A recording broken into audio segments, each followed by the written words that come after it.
उत्तर प्रदेश के मुख्यमंत्री योगी आदित्यनाथ अयोध्या में पंचायत आज तक कार्यक्रम में शामिल हुए। उन्होंने लखीमपुर खीरी हिंसा, पाकिस्तान की जीत पर जश्न मनाने वालों के खिलाफ एक्शन, विपक्ष के नेताओं सहित कई मुद्दों पर बात की। जानते हैं योगी ने किन मुद्दों पर क्या कहा।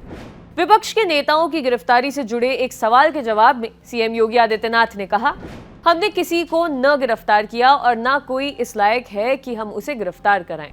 लखीमपुर की घटना दुर्भाग्यपूर्ण घटना थी।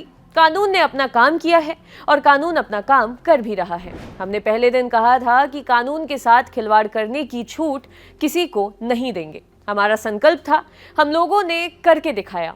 उन्होंने आगे कहा, दोनों घटनाएं गलत थी, उसकी जांच हो रही है। शासन ने एसआईटी बनाई है, रिपोर्ट आने दीजिए। मंत्री भी जाएंगे और लोग भी जाएंगे। जनता जनार्दन की अदालत में उन लोगों को एक्सपोज करने की जरूरत है जिससे पता चले इनका असली चेहरा क्या है। लखीमपुर की घटना की जांच में कहीं भी किसी को भी उंगली उठाने का अवसर सरकार नहीं देगी। योगी ने एक सवाल के जवाब में कहा कि लखीमपुर खीरी की 7 सीटें हैं, सातों की सातों सीटें भारतीय जनता पार्टी जीतेगी। आप मुझसे लिखकर ले लीजिए। उन्होंने कहा कि भारतीय जनता पार्टी ने पिछली बार सहयोगियों के साथ 325 सीटें जीती थीं। इस बार फिर से 325 से अधिक सीटें जीतेगी। पंचायत चुनाव में आपने देखा होगा कि बीजेपी ने 75 में से 67 सीटें जीती थीं, जहां हम हारे, ओवर कॉन्फिडेंस में हार गए। सीएम योगी ने एक सवाल के जवाब में कहा, कानून को हाथ में लेने की छूट किसी को नहीं देंगे। अगर हिंदुस्तान में रहेंगे तो हिंदुस्तान के प्रति उन्हें हर हाल में सम्मान को व्यक्त करना पड़ेगा।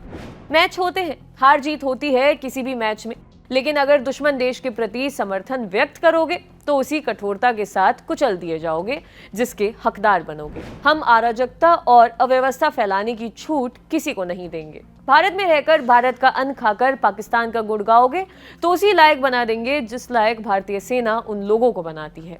सीएम ने कहा कि दुश्मन देश का यशगान देशद्रोह की श्रेणी में आएगा और कठोर कार्रवाई की जाएगी। सीएम योगी आदित्यनाथ से पूछा गया कि प्रियंका गांधी ने आने वाले विधानसभा चुनाव में महिलाओं को 40% टिकट देने की घोषणा की है। इस पर योगी ने कहा कि कांग्रेस किसी महिला को अपना अध्यक्ष क्यों नहीं बनाती। राष्ट्रीय अध्यक्ष का पद खाली पड़ा हुआ है।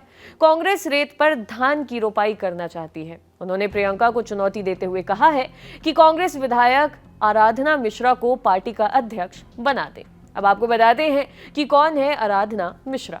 आराधना मिश्रा साल 2000 से यूपी कांग्रेस कमेटी की सदस्य हैं। वे लगातार 3 बार राज्य के प्रतापगढ़ जिले से रामपुर संग्रामगढ़ ब्लॉक से ब्लॉक प्रमुख पद के लिए 2001 से साल 2006, फिर साल 2006 से 2011 और 2011 से साल 2014 तक लगातार चुनी गई। वे उत्तर प्रदेश राज्य निगरानी और सतर्कता समिति की सदस्य हैं। आपके लिए खबर लिखी थी हमारे साथी डेविड ने। देखते रहिए दी लल्लन टॉप। शुक्रिया।